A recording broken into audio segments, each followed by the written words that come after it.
Five, four, three, two, one. Hello, everyone, and welcome to RSP Podcast with me, Rajan Palmer, and I'm here with Stuart Nelson, the man in the blue blazer, a man I met about a year ago now, wasn't it, in Jerusalem on the rooftop. How are you, sir?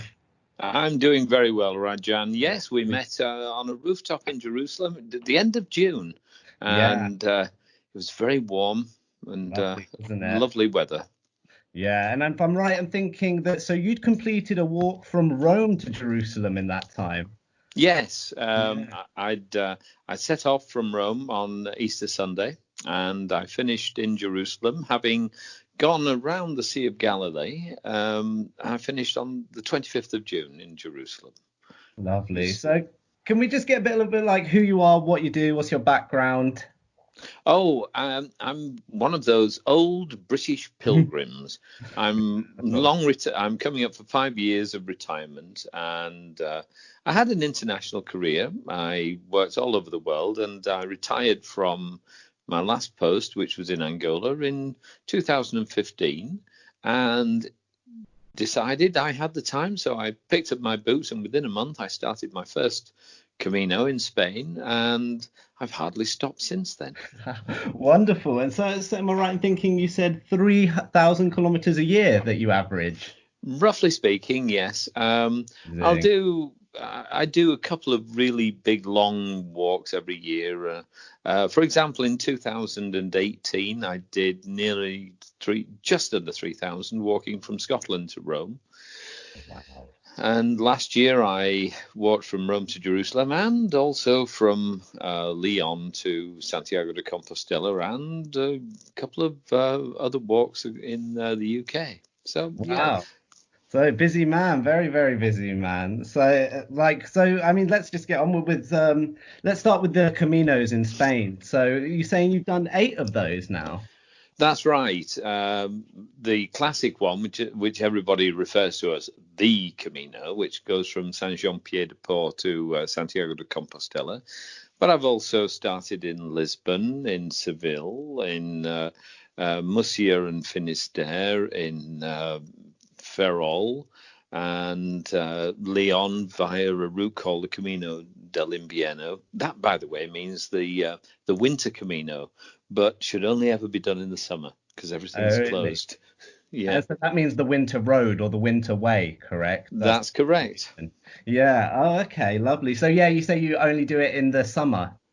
All of the locals said, "What on earth are you doing the Camino del Invierno in the winter for? It's a summer walk." But did you do it? Yes, yes, of course. If you set off, do your best to finish, and so far I've been successful. I think that's a brilliant motto. And so, yeah, so 8 of those were those over the same time period, or have you gone back to and from Spain multiple times? Oh, many times. I've met up with a guy, a lovely French guy called Sacha. He's originally from Laos, but living in Paris, and he walked from Gibraltar, and we met just outside of Seville, and walked into Santiago de Compostela together. And now every year we try to walk into Santiago de Compostela just before Christmas. Just before Christmas. Always just before Christmas. Okay, and do you spend Christmas out there, or do you come home and spend Christmas in the UK? No, I love to come back to see the family and have a traditional, I'm from a place called Yorkshire, and also I've got Scottish blood and Irish blood in me, and so I love the traditions of the northern Christmas and the family coming together, and that's what I try to do always, every year, be with my family. And so did you always do that when you were working abroad as well? Unless I had to I had to skip Christmas or New Year, one or the other, because of the nature of the work I was doing. I was in very big construction projects in various parts of the world. And I had to be back for most of it. So I either got off Christmas or I got off the New Year, but never both. Never both. That is a shame. That is a shame. Although me personally, I'm always more of a Christmas person than a New Year. Yes, it's wonderful. So it's a wonderful time. Home with the family for Christmas. Yeah. Yeah. So, sorry, I was talking about myself there. And so I've always tried to get back, but Sasha and I make a point of coming together somewhere. Last year we both met up in Ponferrada and walked the Camino del Invierno together into Santiago de Compostela. It's become a tradition. No idea what's going to happen this year with the lockdowns in place, but that's another question, isn't it? Yeah. Oh yes. Everything. I was meant to be over in Central Africa, over in Congo, doing some filmmaking, but that's just postponed until God knows when as well. I think international travel will be curbed until September. Probably at least. In fact, in September, I was due to. I like to try and give something back if I can, Rajan. Yeah. And this year, I volunteered to be a voluntary hospitaliero in Rabanal del Camino on the Camino de Santiago de Compostela, and to do near enough 3 weeks. So I'd planned to walk from Saint-Jean-Pied-de-Port to Rabanal, do my 2 to 3 week stint, and then meet up with Sasha, and we were going to walk into Santiago de Compostela together from Rabanal. Unfortunately, all of the Camino is closed for the time being, and no idea when that will take place.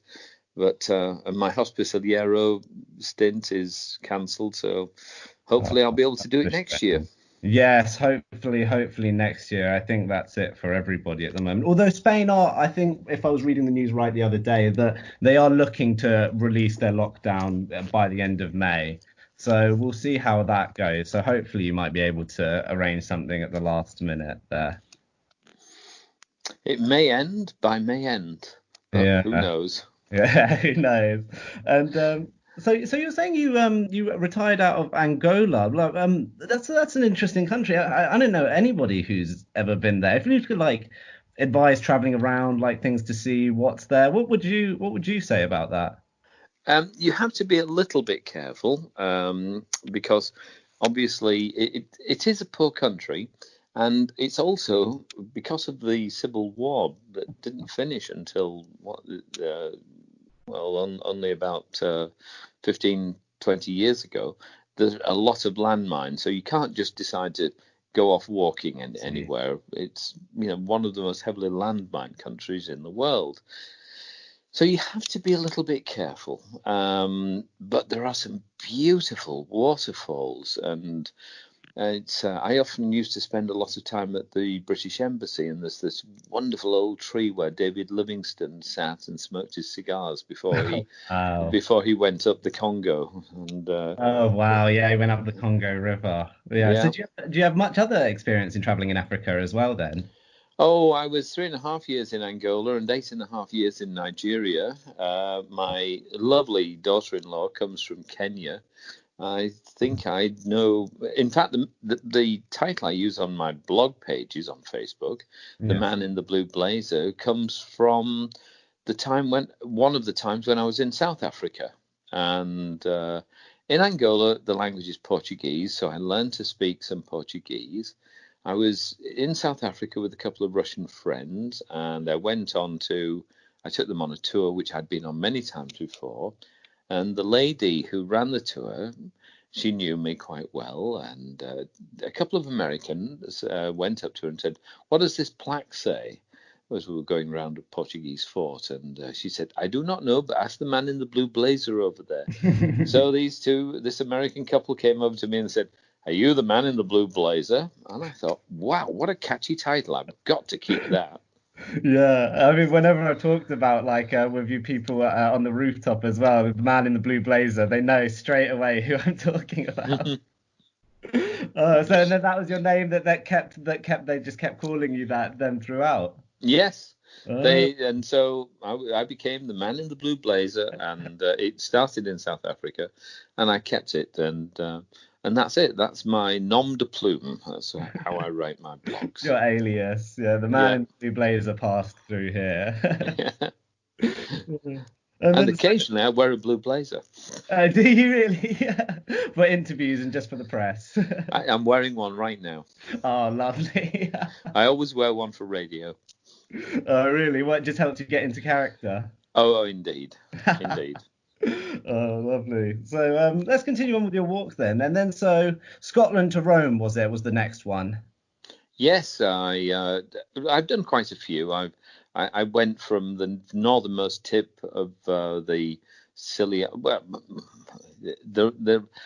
I lose the order of them. I've done so many. I've been from the northernmost tip of the Shetland Isles all the way through all of the main cathedrals and historic places down through Scotland and England and out to the Scilly Islands, the southernmost point, and I've put them all together like that. But Scotland to Rome was I followed my own way of the Via Francigena, which originally started in 992 AD, and it was a guy called Cedric the Serious. He lost his boss, who was the Archbishop of Canterbury.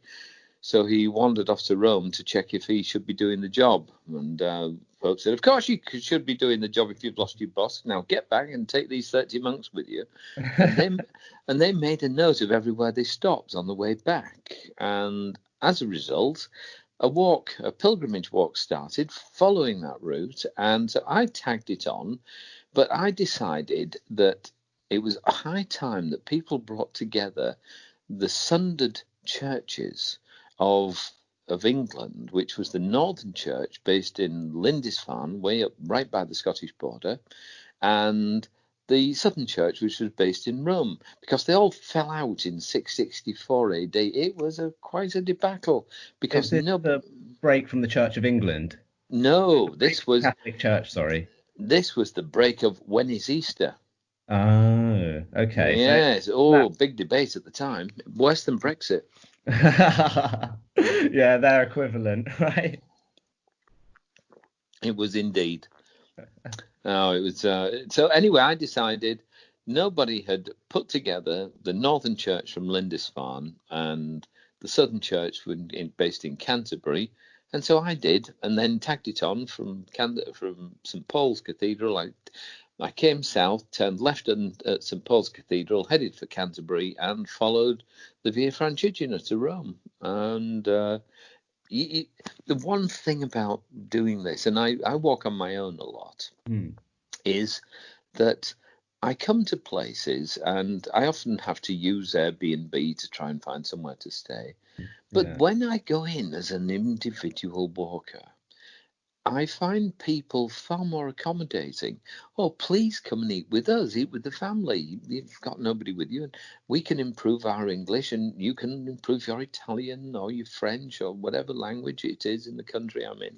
And all the way through France and Switzerland and Italy and Greece and Israel, people were just so welcoming. And as a lone walker, it's almost like you invite the best in people. And the thousands of people I've met, I haven't. Well, no, I think of two exceptions. I haven't really met any bad people. This world, no matter how much we want to complain about it, is basically full of good people.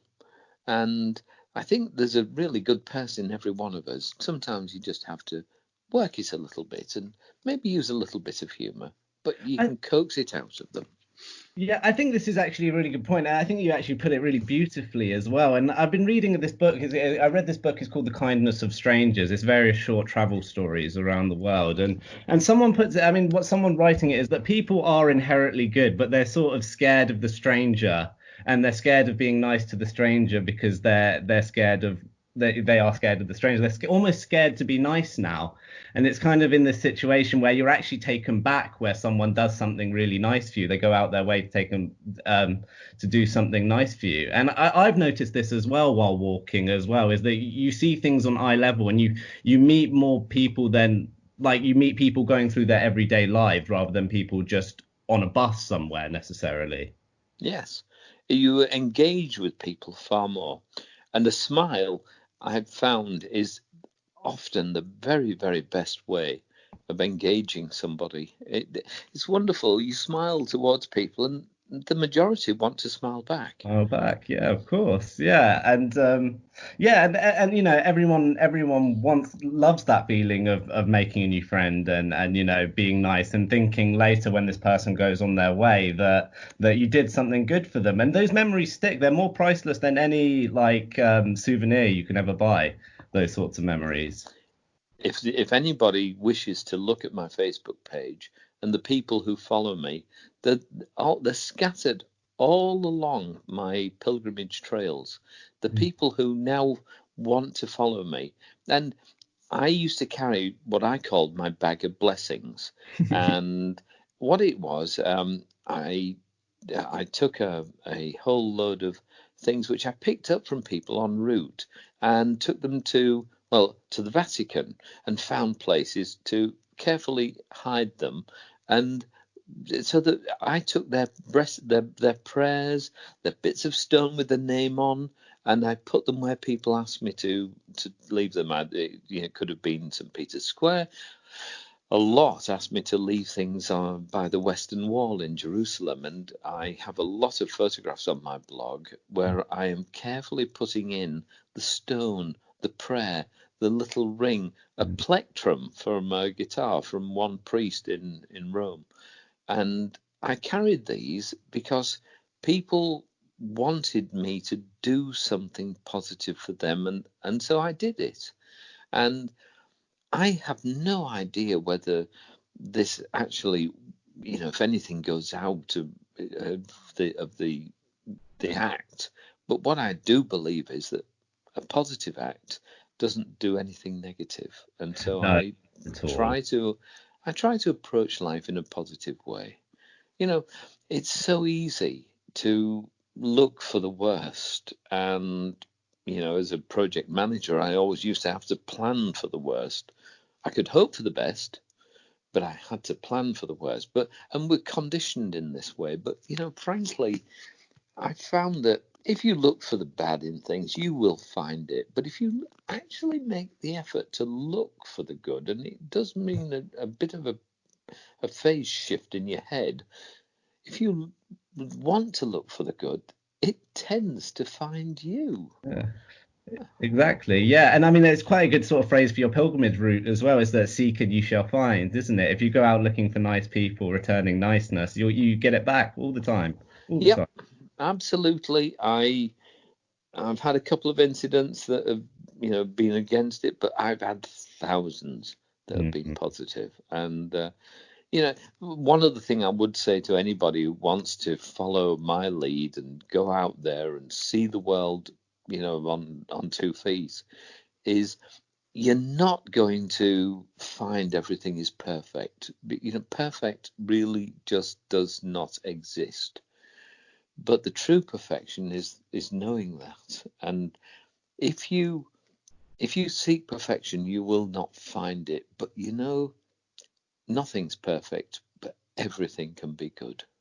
And Exactly. And it's all about the road, really, isn't it? It's you get on the road and something takes you and you get off it again, but you end up finding your way back on. And it's about the journey in between the destinations, not really the destinations themselves.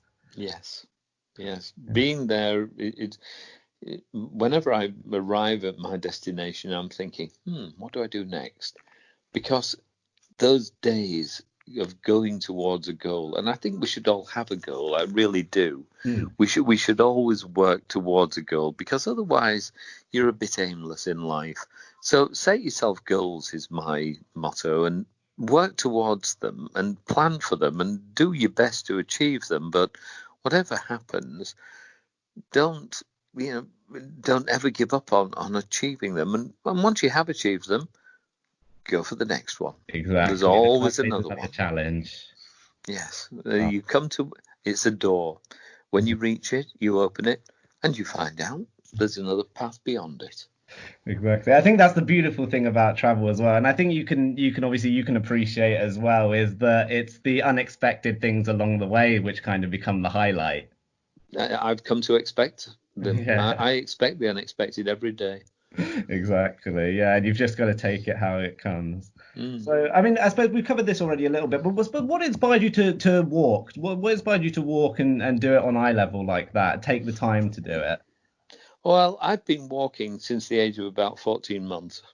And once I started walking, I found out it was a pretty good way of getting around. Yeah. And the more I moved, the more I got outside of my door and went out into the world, the more I saw, the more I lived in awe.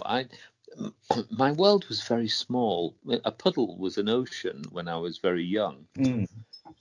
Um, I was sorry about the noise there. No Uh, problem. my my my horizons were when you're short, your horizons are very close, but nevertheless they're the edge of the world to you. Yeah. And always I wanted to go and see what was beyond the edge of the world.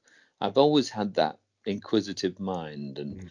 I've loved it. And when I retired, I had a wonderful job. I loved that spark of understanding when young engineers suddenly understood what we were trying to do and how to do it and what to look for.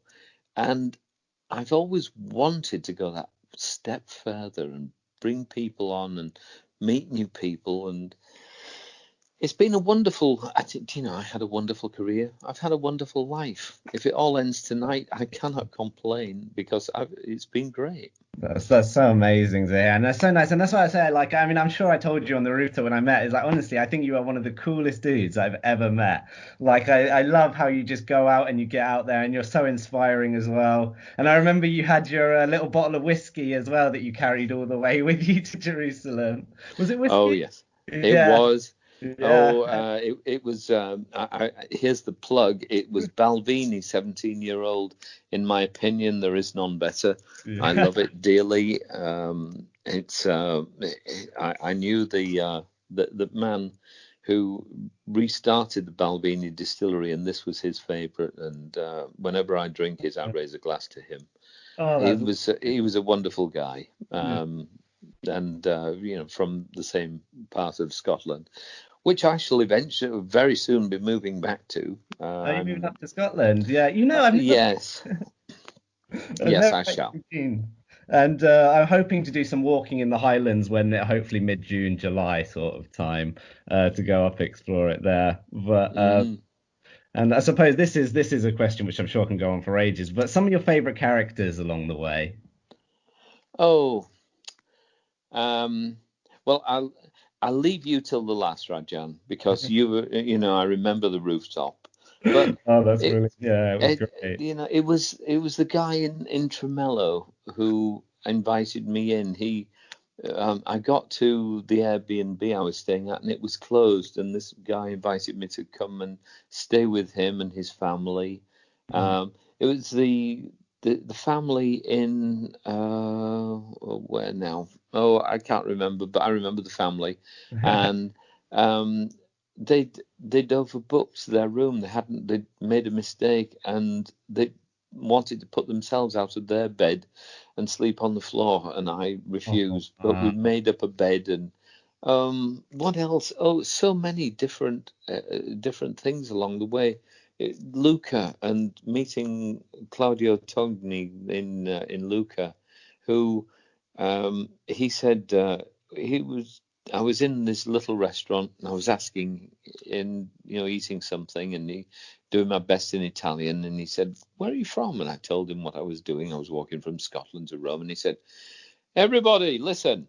And in his booming voice, in a deep, wonderful Italian voice, and he said, "This man, he is my hero. He has walked from Edinburgh, and he has walked from Edinburgh to my restaurant here tonight. Walked over the Alps, through France, through England, to here, in my restaurant. He pays for nothing, Oh, except oh, his wow. wine. Except his wine, everybody except his wine." And with that, 3 bottles of, the local wines came onto my table. Oh, And wow, how nice is that? it, and to be honest, I've got wonderful stories like that in Bet Rimon. this wonderful couple invited me to their Shabbat, and it was just absolutely wonderful to be, with the family for their Shabbat Yes, festivities that night. I remember discussing this actually, and they asked you to turn off their light switches, correct? Yes, there is a term which I now understand, which I'd heard but didn't know what it meant, but I do now. The Goy of Shabbat, and basically they would not touch any switches once Shabbat had started, and so 11 o'clock at night on the Friday night, they came and knocked on my door and said, "Please, can you help us? Our little grandson, he's boiling up." I said, "I'm not a doctor." "Yes, but you can switch on the air conditioning and we can't." Oh, wow. Wow. It was real dedication, wasn't it, over there? I'd never seen anything like it. But Yeah. I had a good Shabbat experience as well. And they were really, really dedicated. And so you spent it with family, you say? I spent each Shabbat there with a family, and Shavuot as well. That was another one. On Shavuot, I came into into Tiberias. There was a tall block of apartments, and a lady just standing there in the lobby, and smiled at her, and I noticed the light for the calling the elevator wasn't on, so I pressed it, and it immediately opened, and she pushed past me to get in and stood in the corner. And that's when I realized she couldn't touch the switches so I said, "Would you like me to press for your floor?" "Oh, if you're offering," she said, and in good English, she said, "if you're offering, I would be very grateful." I said, "I need to know which floor." "I can't tell you." So I hovered my finger over it, and then she sort of moved ahead, and so I pressed for floor 3, and that was that. Was there no stairs in this building? Well, there were, but I don't want to be disrespectful to the lady, but I don't think she would have accommodated. She was not Oh, I exactly see. built for speed or for climbing. Yeah. Oh, I see. Okay. Oh, okay. I see. And that's hilarious. But that's good though. And then so I mean, any more stick in your mind? Like I say, I'm sure you can go on for miles. But any more you feel particular mention? Oh, the night a couple I'd met earlier on in the Via Francigena who lived in Egel in Switzerland, they drove about 60, 70 kilometers south to pick me up and take me back to their house. And it was for my 66th birthday. And Oh, they'd made a cake for me. They told me they would do this, but they'd enjoyed my company yeah. there. Um, there's so many places where I ate with families, and I ate with Christian families, with Muslim families, Druze families. I ate with them all, and everybody made me welcome. And as I say, it's you quoted the title of the book, "The Kindness of Strangers." It's the only thing I've ever found. Yeah, it's so true. It's so true. And as well, like I mean, going back like with Israel as well, is that you hear so much on the news that all these religious groups are in conflict as well, but but they'll happily have most people of any faith at their table, Yes. and The it just shows it's politics, isn't it? Yeah, people are basically good people, and yes, there are good people, and I guess there are politicians. So Yeah, there are good people and politicians. How many times have we used that over the years? yeah, and that's for me. That's the wonder of what I do. At this moment in time, I was supposed to be out in Japan walking around the 88 temples on the island of Shikoku, but the lockdown started, and I wasn't able to travel. A That's friend of mine, a lady I'd met walking through Greece, didn't know her, just we met up, and she tagged along with me, and every day she would just sit, and she would walk with me and then talk to me mm, and she decided in the very last minute that she would come and walk around Shikoku with me. So she got on a plane, went out to Japan, and then suddenly I couldn't go. Oh, But no, bless her. Is she still over there? she is, because she couldn't get back. Yeah. Oh, And no. so she decided to walk the 88 temples of Shikoku, and she actually finished them this morning. Oh, give her my congratulations. That's amazing. Oh, I'd love to get her on the chat sometime. I shall pass on Yeah, that. that's brilliant. Give her my congratulations. How long did that take her? Let me see now. She started, I think, on March the 17th, 18th, and she finished today. So that would be about Month and a half, 2 months. about 35 days, Yeah. which is good going. Yeah. I'd plan to take longer than that, but then, I'm coming up to 68, so being an old geezer, I take it a little bit slower. But I may be an old geezer. Have you ever been to Japan? I've touched down in the airport in Narita and then taken off again. So no, I've not seen I would Japan. like to spend more time, so definitely spend more time there. I have no problem with that. Well, as long as I'm saved to do it, Japan will still be there next year. So Exactly. I'll just do that, or I'll do something which I've also, that I just have this stack of things I want to do lined up in front of me. The 88 Temples of Shikoku, which is 1,200 kilometers. The Camino Kodo, which is actually only about 60 or 70. So where's depending that? on which. It's actually on the main island of Honshu. Shikoku is the fourth largest island. Honshu is the biggest, and it's just across the water from Shikoku. But it is the Holy Peninsula, the Key Peninsula as it's called, and the Camino Kodo it's one of those dual pilgrimage walks. You take your Santiago de Compostela credential and you present it there, and you get a very special certificate for having done the two major UNESCO World Heritage pilgrimages. Anyway, this Camino Kodo is there are a number of them. They're quite short. They're quite steep, but everybody wants to do that, so I shall do that along with my Shikoku Island 88 temples. But the other one I must do is one to walk, which is the reverse of the invasion route, but is the peace route now from Vienna to Istanbul, following the trail of Sultan Suleiman. Suleiman the Great. Yes. Yes. Yeah. No. Oh, wow. But yeah, that would be really good. Ottoman history is fantastically interesting as well. And I've never actually been to that part of Europe, the Balkans as well. I've been to Romania.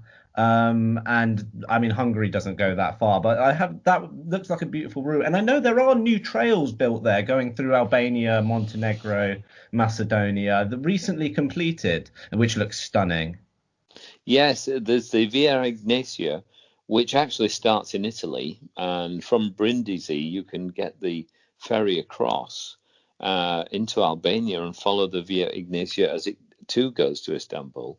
But I wanted to, and I shall possibly, I just haven't planned it in, but I've got I wanted to walk the Sultan's Trail. It's about 2,500 kilometers, and it'll take me, roughly speaking, 100 and a bit days. But I quite fancy walking that route from Vienna all the way through Hungary, through Serbia, a bit of Croatia, Bulgaria, a little bit of Greece. Is that just you fixated on that? Is that just your route that you just stuck on and you're going to stick to it now? I'm never fixated on a route. I have this philosophy in life. I refuse all to be associated with any one religion, with any one party. Nobody tells me how to pray, how to vote, how to think. I make my own decisions in life, and I work them out for myself. Sometimes I get them wrong, by the way, but nevertheless, they're my decisions. And so I don't necessarily follow any trail to the to the millimeter. I will wander off, as I did on the Via Francigena, because when I spoke to locals on my way down through France, they said, yes, everybody goes down there, but the old Roman road, which the pilgrims would have followed, is actually over there. And so I diverted off the track. And you find the purists with their somewhat puerile way of saying, you are not following the right path. You are. It doesn't matter. You're on your own path. Make your own path. It's your own life. You make your own Camino. Wherever you go, it is your way. Make I think it that's so. a really great way of talking, man. I think that's really inspiring way of talking about it. And I think you're so right.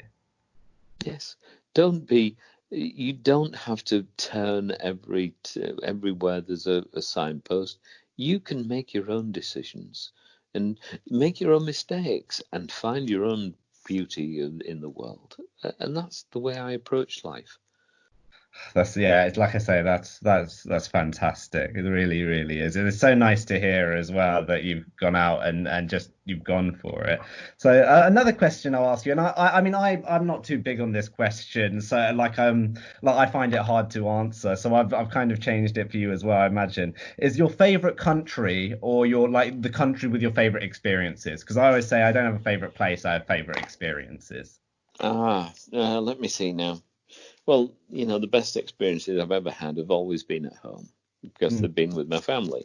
So Yeah. I would have to say the UK and Scotland and Yorkshire rate highly in those. But I've had wonderful times in France, wonderful times in Switzerland, some really great times in Italy.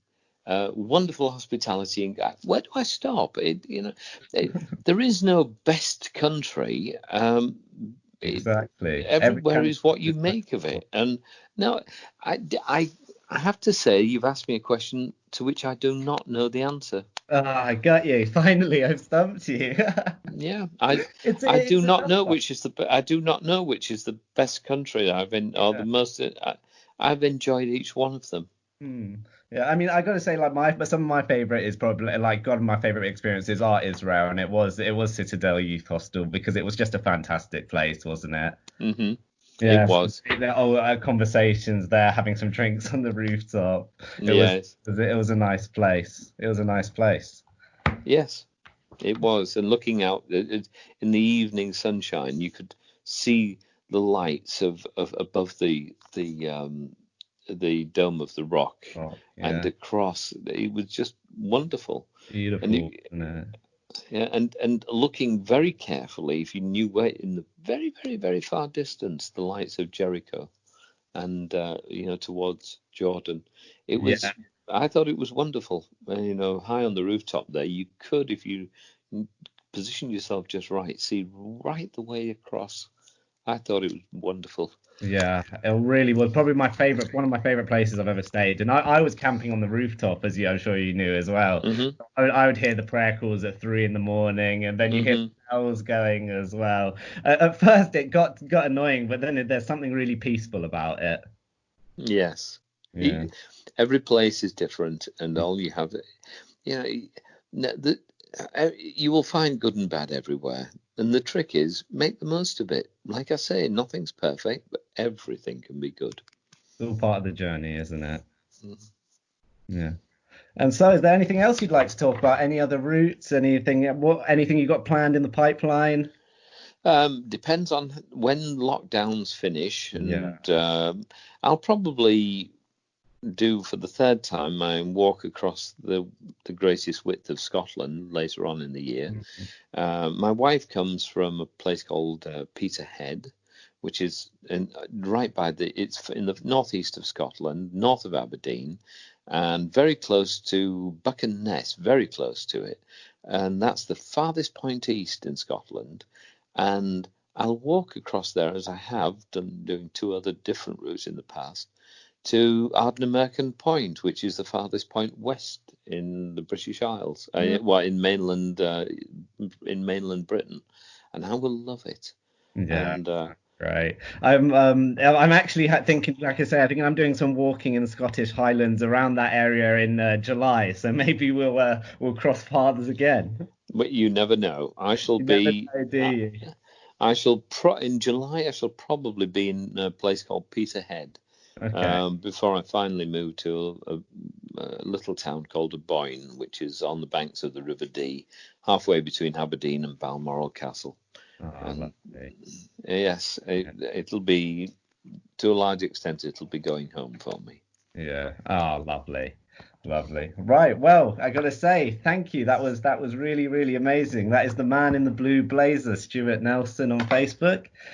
Give him a follow, because like I say, this guy he's awesome, man. He is really, really inspiring, and he's an inspiration to all. So thank you for coming on. You're welcome. And to everybody who's listening, just keep going. That's Never lovely. always give life a moving target that it has to hit. Keep moving. And walking will keep you fit. Keep going. There we go. And thank you, Rajan. My pleasure. And stopping recording in 3, 2, 1.